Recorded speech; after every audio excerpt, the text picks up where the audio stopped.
മുന്തിരി യഹൂദിൻ്റെ ആത്മീക നിലവാരത്തെ കാണിക്കുന്നതാണ്. അത്തി യഹൂദിൻ്റെ പൊളിറ്റിക്കൽ പവറിനെ കാണിക്കുന്നതാണ്. ഇന്നത്തെ ചിന്താ വിഷയം അത്തിയും മുന്തിരിയും ഒന്നിച്ചു വളരുമോ? ആരാകും ഇനി 5 വർഷം കേരളം ഭരിക്കുക? ഓരോ മുന്നണിയും എത്ര സീറ്റുകൾ പിടിക്കും? ആരാകും മുഖ്യമന്ത്രി? ആരെല്ലാം വാഴും, ആരെല്ലാം വീഴും? ഇനി ഈ ചോദ്യങ്ങളുടെ സർവേകളുടെ വരവാണ്. അതെ, പതുക്കെ തെരഞ്ഞെടുപ്പ് ചൂടിലേക്ക് നമ്മുടെ നാട് ഉണർന്നു കഴിഞ്ഞിരിക്കുകയാണ്. വി.ഡി. സതീശനാകും മുഖ്യമന്ത്രി എന്ന ഉത്തരവുമായി ഇന്നിതാ NDTV ഒരു സർവേ ഫലം പുറത്തുവിട്ടിരിക്കുകയാണ്. മിക്കവാറും ബഹുമാനപ്പെട്ട വി.ഡി. സതീശനാകാനാണ് ചാൻസ്. കാരണം ഭാവി അറിഞ്ഞതുകൊണ്ടാകാം മിക്കവാറും പെന്തക്കോസ്ത് കൺവെൻഷനൊക്കെ ഉദ്ഘാടനം ചെയ്യിക്കുന്നത് അദ്ദേഹത്തെ കൊണ്ടാണ്. ഞങ്ങളുടെയൊക്കെ ചെറുപ്പത്തിൽ ഞങ്ങളൊക്കെ 10th ഒക്കെ കഴിഞ്ഞ സമയമായിരുന്നു. അന്നേരമാണ് ഈ ചുരിദാറിൻ്റെ രംഗപ്രവേശനം. അപ്പം ഈ ചുരിദാർ ധരിക്കരുതെന്ന് പറഞ്ഞുകൊണ്ട് ഞങ്ങളൊക്കെ വിലക്കുന്ന പാസ്റ്റർമാരുണ്ടായിരുന്നു. അത് നോർത്ത് ഇന്ത്യൻസിൻ്റെ വേഷമാണെന്നും അത് പെന്തക്കോസ്തുകാർ ഇട്ടുകൂടാ എന്നൊക്കെ പറഞ്ഞ് വിലക്കുന്ന ഒരു സമയമുണ്ടായിരുന്നു. എന്നാൽ അത് കഴിഞ്ഞപ്പോൾ പഠിക്കാനും എടുക്കാനും ഒക്കെ ആയിട്ട് ഞങ്ങളങ്ങ് ദൂരദേശത്ത് പോയി. ദൂരെ നിന്ന് ഞങ്ങൾ തിരിച്ചു വരുമ്പം ആകെ മൊത്തം പെന്തക്കോസ്തുകാർ ഈ ചുരിദാർ എന്ന വേഷത്തെ സ്വന്തമാക്കിയിരുന്നു. ഇപ്പോൾ ചുരിദാർ എന്ന് പറയുന്നത് പെന്തക്കോസ്തിൻ്റെ സ്വന്തം വേഷമായി മാറിയിരിക്കുകയാണ്. പാസ്റ്റർമാരുടെ ഭാര്യമാർ സഹിതം അമ്മച്ചിമാർ സഹിതം എല്ലാവരും ഇപ്പോൾ ധരിക്കുന്നത് നല്ല കംഫർട്ടബിൾ ആയിട്ടുള്ള ഒരു ഡ്രസ്സായിട്ടാണ് ഈ ചുരിദാറിനെ കാണുന്നത്. അതുകൊണ്ട് യാതൊരു തെറ്റുമില്ല, നല്ല വേഷമാണ്. സാരിയേക്കാളും നല്ലൊരു വേഷമാണ് ചുരിദാർ എന്ന് പറയുന്നത്.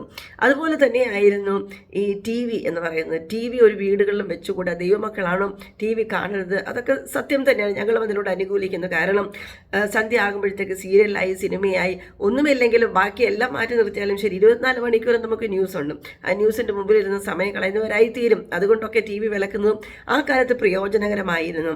എന്നാൽ ഇന്ന് നോക്കുമ്പോൾ കമ്പ്യൂട്ടർ ഇല്ലാത്ത ഒരൊറ്റ വീട് പോലുമില്ല. പെന്തക്കോസ്ത് ആയാലും അത് ഏത് വിഭാഗത്തിൽപ്പെട്ടവരായാലും ശരി കമ്പ്യൂട്ടറുണ്ട്. അതിലൊക്കെ ഉപരി ചെറുത് തൊട്ട് വലുത് വരെ സകലരുടെയും കയ്യിൽ ഇന്ന് ഫോണുണ്ട്. അതുകൊണ്ട് TV എന്ന പ്രസക്തിയും ഇപ്പോൾ മാറിക്കിട്ടി. അതിനെക്കുറിച്ചൊന്നും പ്രസംഗിക്കാൻ പറ്റാത്ത ഒരു കാലത്തിലേക്ക് എത്തി നിൽക്കുകയാണ്. എന്ന് പറഞ്ഞ പോലെ തന്നെ ഇപ്പോൾ ചൂട് പിടിച്ച ഒരു വാർത്തയാണ് രാഷ്ട്രീയം എന്ന് പറയുന്നത്. രാഷ്ട്രീയം പെന്തക്കോസ്തുകാർക്ക് വേണമെന്നും വേണ്ട എന്നും അനുകൂലിക്കുകയും പ്രതികൂലിക്കുകയും ചെയ്യുന്നു. കഴിഞ്ഞ പ്രാവശ്യം ഞങ്ങൾ അതിനെക്കുറിച്ചൊരു വീഡിയോ ചെയ്തപ്പോൾ അതിൻ്റെ താഴെ വന്ന കമൻറ്റുകൾ കൂടുതലും എന്ന് പറയുന്ന ഒരു 95% പേരും രാഷ്ട്രീയത്തെ പ്രതികൂലിക്കുന്നവരാണ്.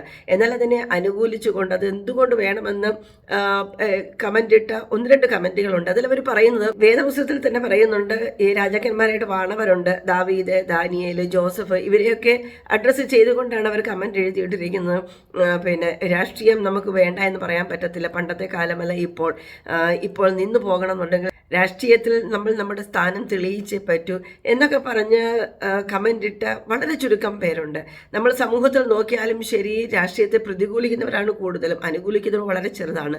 ഞങ്ങൾ പറഞ്ഞു വന്നത് എന്താണെന്ന് ചോദിച്ചു കഴിഞ്ഞാൽ, നമ്മൾ ഏതിനെയെല്ലാം പ്രതികൂലിച്ചിട്ടുണ്ടോ അവസാനം അതിനോട് അനുകൂലിക്കുന്നതാണ് കണ്ടിട്ടുള്ളത് എന്ന് പറഞ്ഞ പോലെ തന്നെ കാലം തെളിയിക്കും.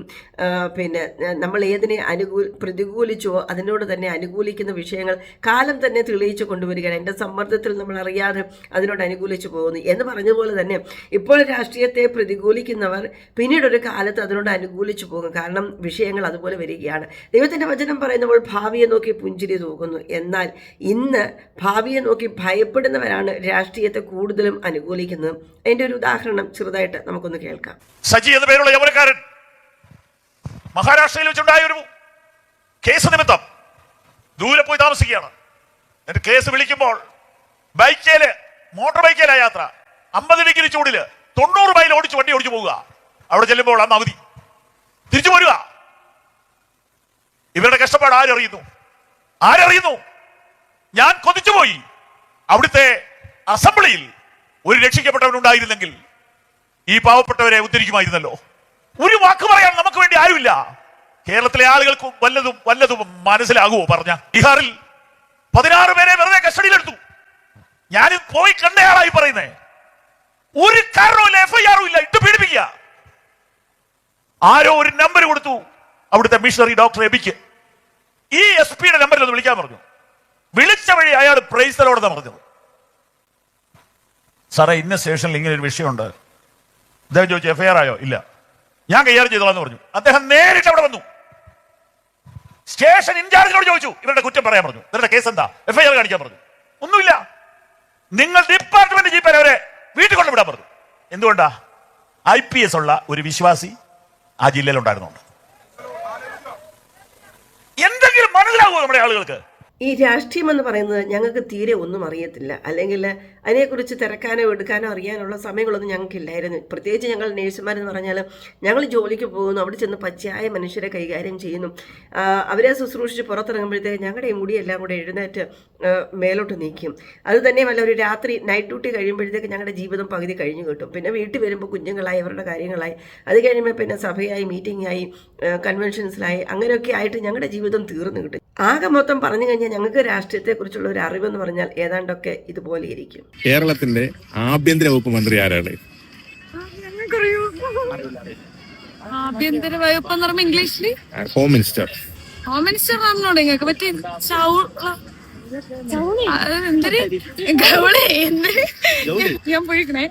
രാഷ്ട്രീയത്തെക്കുറിച്ചുള്ള ഞങ്ങളുടെ അറിവും ഏതാണ്ട് ഇതുപോലൊക്കെ തന്നെയായിരുന്നു.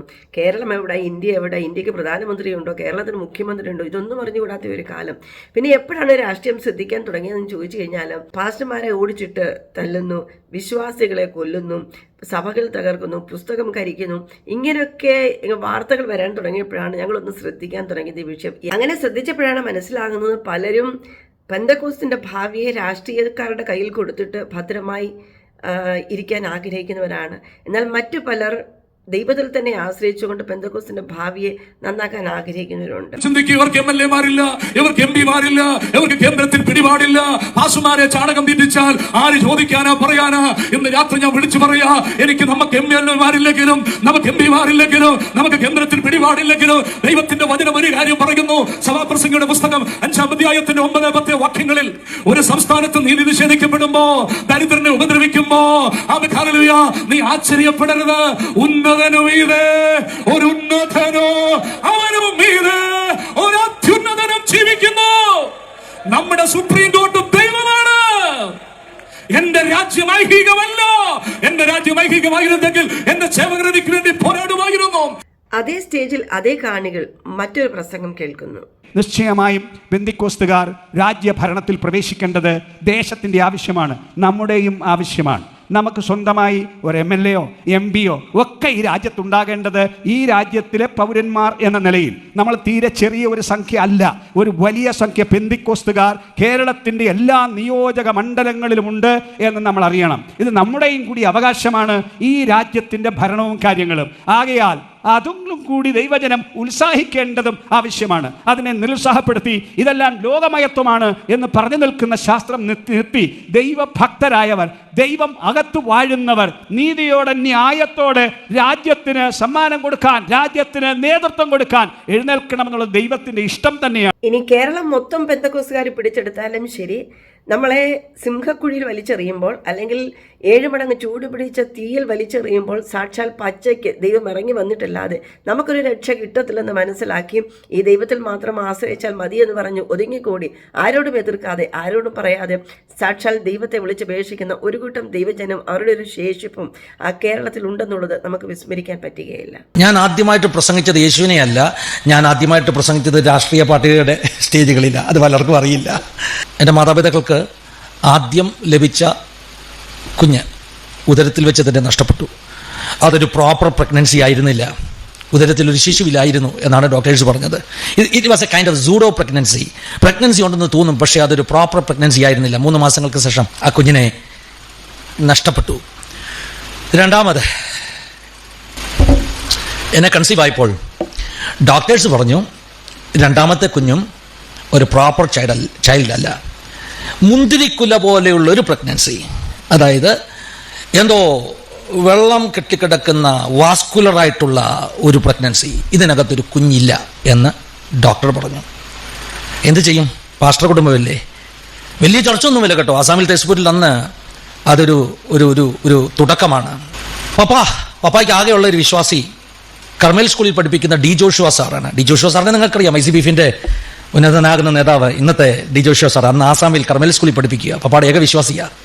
പപ്പായും ജോഷുവ സാറും കൂടെ ഉപസിച്ച് പ്രാർത്ഥിക്കാൻ തുടങ്ങി. ജോഷുവ സാർ പപ്പായോട് പറഞ്ഞു, പാസ്റ്റർ ഒരു കാര്യം ചെയ്യും, ദൈവം ഒരു തലമുറയെ തന്നാൽ അവനെ കർത്താവിൻ്റെ വേലയ്ക്ക് സമർപ്പിക്കാം എന്ന് പ്രാർത്ഥിക്കുക. അങ്ങനെ പപ്പ മുട്ടുമേലിരുന്ന് ദൈവത്തോട് ഒരു ഉടമ്പടി ചെയ്തു. കർത്താവേ, നീ എനിക്കൊരു മകനെ തന്നാൽ ഞാൻ അവനെ നിന്റെ വേലയ്ക്കായി സമർപ്പിക്കാം, ഞാൻ അവനെ ഫിന്നി എന്ന് പേര് കൊടുക്കാം. എൻ്റെ പപ്പായ്ക്ക് ഏറ്റവും ഇഷ്ടമുള്ള ഒരു ഉണർവ് നയിച്ച വ്യക്തിയായിരുന്നു ചാൾസ് ഫിന്നി. അങ്ങനെയാണ് എനിക്ക് ഫിന്നി എന്ന പേര് കിട്ടിയത്.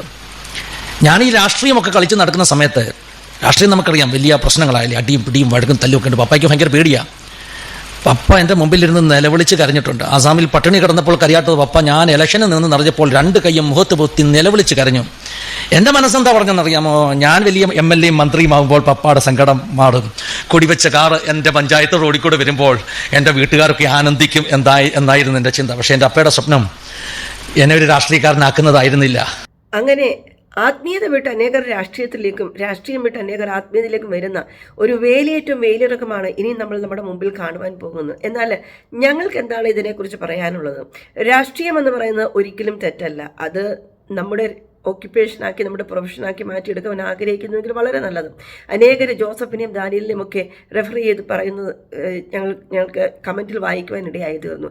ഞങ്ങൾക്ക് പറയാനുള്ളത്, ജോസഫിനെ പോലെ വിശുദ്ധി സൂക്ഷിക്കുന്നവർ, ദാനിയലിനെ പോലെ വേർപാട് സൂക്ഷിക്കുന്നവർ, അതുപോലെ തന്നെ ദാവീദിനെ പോലെ യാതൊരു പകയുമില്ലാതെ അഭിഷിക്തനെന്ന് പറഞ്ഞ് അല്ലെങ്കിൽ അവർക്ക് കൊടുത്തിരിക്കുന്ന പദവി അനുസരിച്ച് ആ പദവിക്ക് ഒത്തവണ്ണം അവരെ ബഹുമാനിക്കാൻ കഴിയുന്നവരാണെങ്കിൽ നിശ്ചയമായിട്ടും നിങ്ങൾ രാഷ്ട്രീയത്തിൽ വരണം. പക്ഷെങ്കിലും പിതാപുത്ര പരിശുദ്ധാത്മാവ് ഇറങ്ങി നിൽക്കുന്ന സാന്നിധ്യത്തിൽ ഇവരെ കൊണ്ട് വലിയ ആളാക്കി ദൈവമാക്കി വെക്കരുത് എന്നുള്ളത് മാത്രമാണ് ഞങ്ങൾ പറയുന്നത്. പണ്ട് ഡോക്ടർ അബ്ദുൽ കലാം ജീവിച്ചിരുന്ന സമയത്ത് അദ്ദേഹത്തിൻ്റെ പ്രൈവറ്റ് സെക്രട്ടറി എന്ന് പറയുന്ന ഒരു TPM വിശ്വാസിയായിരുന്നു. ആ വിശ്വാസിയെ പിടിച്ച് സഭയിൽ കൊണ്ടുവന്ന് വലിയ സ്ഥാനം കൊടുത്ത് പദവി കൊടുത്ത് അവരിരുത്തുമായിരുന്നില്ല. അദ്ദേഹം നിൽക്കേണ്ട സ്ഥാനത്ത് നിന്നുകൊണ്ട് ഒരു വിശ്വാസിയെ നിന്നുകൊണ്ട് അദ്ദേഹത്തിൻ്റെ കാര്യങ്ങൾ ചെയ്തു പോകുന്നു. ഇത് മാത്രമാണ് ഞങ്ങളും പ്രതീക്ഷിക്കുന്നത്. ഒരു MLA ആയി അല്ലെങ്കിൽ പ്രൈം മിനിസ്റ്റർ ആയെന്ന് പറഞ്ഞുകൊണ്ട് അവരെ പിടിച്ച് ദൈവമാക്കി വെച്ച് ആ സഭയെ ആകപ്പാടെ അലങ്കോലമാക്കുന്ന അല്ലെങ്കിൽ ആ ദൈവ സാന്നിധ്യത്തെ അലങ്കോലമാക്കുന്നതിനോട് ഞങ്ങൾക്ക് യാതൊരു യോജിപ്പുമില്ല. ഇനി പെന്തക്കോസ്തുകാരെങ്കിലും നമ്മുടെ ഇന്ത്യയുടെ പ്രൈം മിനിസ്റ്റർ ആയെന്ന് പറഞ്ഞാലും ശരി, ദൈവം നമ്മെ തുണയ്ക്കുന്നില്ല എങ്കിൽ നമുക്ക് എങ്ങൊന്നും സഹായം ലഭിക്കുകയില്ല. ദൈവത്തിന്റെ വചനം പറയുന്നു, ഉയർന്നവൻ താണവനെ അനുഗ്രഹിക്കുന്നു എന്നാണ് ദൈവത്തിന്റെ വചനത്തിൽ എഴുതിയിരിക്കുന്നത്. യാക്കോബ് എന്ന വയസ്സനായ മനുഷ്യൻ ഫറവോനെ അനുഗ്രഹിക്കാൻ നമുക്ക് ഉൽപ്പത്തിയിൽ വായിക്കുവാൻ കഴിയും. അങ്ങനെയെങ്കിൽ ഞങ്ങളുടെ ജീവിതത്തിൽ ഞങ്ങൾ കണ്ടതും അങ്ങനെ തന്നെയാണ്. ഞങ്ങളുടെ ഗ്രാമപഞ്ചായത്ത് ഇലക്ഷന് നിന്ന മനുഷ്യൻ, ഞങ്ങളുടെ പപ്പ ജീവിച്ചിരുന്ന സമയത്ത് അദ്ദേഹം പപ്പയുടെ മുമ്പിൽ വന്ന് പ്രാർത്ഥിക്കുമായിരുന്നു. ഇലക്ഷന് തൊട്ട് മുൻപ് പപ്പയുടെ അടുത്ത് വരും, എനിക്ക് വേണ്ടി പ്രാർത്ഥിക്കണം, ഞാൻ ജയിച്ചു കഴിഞ്ഞാൽ തിരിച്ചു വന്ന് അച്ഛനൊരു നന്ദി വാക്ക് പറയാമെന്ന് പറഞ്ഞ് പ്രാർത്ഥിച്ചിട്ട് പോകുമായിരുന്നു. ജയിച്ചു കഴിയുമ്പോൾ തിരിച്ചു വന്ന് പപ്പായോട് നന്ദിയും പറഞ്ഞിട്ടുണ്ട്. ഇപ്പോൾ പഞ്ചായത്ത് മെമ്പർ വരുന്നത് ഞങ്ങളുടെ മമ്മിയുടെ അടുത്താണ്. ഇലക്ഷന് തൊട്ട് മുമ്പ് വന്ന് പ്രാർത്ഥിച്ചിട്ട് പോകും. തിരിച്ച് ജയിച്ചു കഴിയുമ്പോൾ വന്ന് മമ്മിയുടെ അടുത്ത് വന്ന് ഒരു വാക്ക് നന്ദി പറയാനും അവർ മറന്നു പോകാറില്ല. ഇങ്ങനെയുള്ള ഒരു പെന്തക്കോസ്തിനെ പണിതെടുക്കുവാൻ നമുക്ക് കഴിഞ്ഞാൽ എത്ര നന്നായി. സഭയെ പോലും രാഷ്ട്രീയം സൂക്ഷിപ്പാൻ നമുക്ക് അറിഞ്ഞുകൂടാ. അതിനെ അവഹേളിച്ച് യേശുവിന്റെ നാമത്തെ വല്ലാതെ ഇട്ട് ചവിട്ടി കൂട്ടുന്നത് പൊതുസമൂഹം കണ്ടുകൊണ്ടിരിക്കുകയാണ്. അങ്ങനെയെങ്കിൽ പുറത്തു വന്ന് ഈ രാഷ്ട്രീയം നമുക്ക് എത്രത്തോളം സൂക്ഷിക്കാൻ കഴിയും? ദൈവം നമ്മളെ ഏൽപ്പിച്ചിരിക്കുന്ന വിശുദ്ധിയിൽ നിന്നുകൊണ്ട് അതിന്റെ വിശ്വാസ്യത, അതിന്റെ സത്യസന്ധതയൊക്കെ സൂക്ഷിച്ച് നമുക്ക് ഈ രാഷ്ട്രീയത്തെ മുൻപോട്ട് കൊണ്ടുപോകാൻ കഴിയുമെങ്കിൽ അത് വളരെ നല്ലതാണ്. മുഴുവൻ പെന്തക്കോസ്തുകാരും രാഷ്ട്രീയത്തിൽ ഇറങ്ങി ആ കേരളത്തിൽ നന്നാക്കാൻ കഴിഞ്ഞിരുന്നുവെങ്കിലെന്ന് ഞങ്ങൾ ചിന്തിച്ചു പോയിട്ടുണ്ട്. എന്നാൽ അത് സൂക്ഷിക്കാൻ കഴിയുമെങ്കിൽ മാത്രമേ അതിലേക്ക് ഇറങ്ങാവൂ. അല്ലാത്ത പക്ഷം നമ്മൾ വീണ്ടും യേശുവിനെ ക്രൂശിക്കുന്നവരും യേശുവിൻ്റെ നാമത്തെ പരിഹാസമാക്കുന്നവരായിരിക്കും. രാഷ്ട്രീയത്തെയും വിശ്വാസത്തെയും 2 ചേരിയിൽ നിർത്തണമെന്നുള്ള എൻ്റെ അഭിപ്രായത്തിന് ഒരു വ്യത്യാസവുമില്ല. നമുക്ക് മുൻപേ കഴിഞ്ഞുപോയ വിശുദ്ധന്മാരൊക്കെ നമ്മളെ നോക്കി ഇപ്പോൾ ഇങ്ങനെ പാടിക്കൊണ്ടിരിക്കുകയാണ്. മുൻപേ മുൻപേ പോയിടുന്നു ഭാഗ്യമുള്ളവ മണ്ണിലുള്ള കഷ്ടതകൾ നീക്കി സ്വസ്ഥരായ സത്യസന്ധതയുടെ മാർഗത്തിലാകണം ഒരു പെന്തക്കോസ്തുകാരൻ മുൻപോട്ട് അവൻ്റെ കിട്ടിയിരിക്കുന്ന പൊസിഷനിൽ നിൽക്കേണ്ടത് എന്ന ഒരു പെന്തക്കോസ്ത് നൈതികത അവരെ ഒന്നുകൂടെ ഞാൻ ഓർപ്പിക്കുകയാണ്. അങ്ങനെ ജീവിക്കുന്നത് ഇന്നത്തെ രാഷ്ട്രീയ പശ്ചാത്തലത്തിൽ വലിയ ചലഞ്ചാണ്. അതുകൊണ്ട് തന്നെയാണ് ഞാൻ പണ്ട് മുതലേ പറയുന്നത്, ഇതിലൊന്നും നമ്മൾ ഇടപെടാതിരിക്കുക എന്നല്ല. നിങ്ങൾ വളരെയധികം ശ്രദ്ധയോടുകൂടെ നിന്നില്ല എങ്കിൽ ഒരുപക്ഷെ പെന്തക്കോസ്തുകാരെന്ന നിങ്ങളുടെ ഐഡന്റിറ്റി, അതിൻ്റെ സംശുദ്ധി, ദാനിയലിനെ പോലെ ഉത്കൃഷ്ട മാനസരായി ജീവിക്കേണ്ടതിൻ്റെ ആ ഒരു വെല്ലുവിളി നിങ്ങൾക്ക് ഏറ്റെടുക്കുവാൻ കഴിയാതെ പോകും. മുൻപേ മുൻപേ പോയിടുന്നു ഭാഗ്യമുള്ളവ മുൻപേ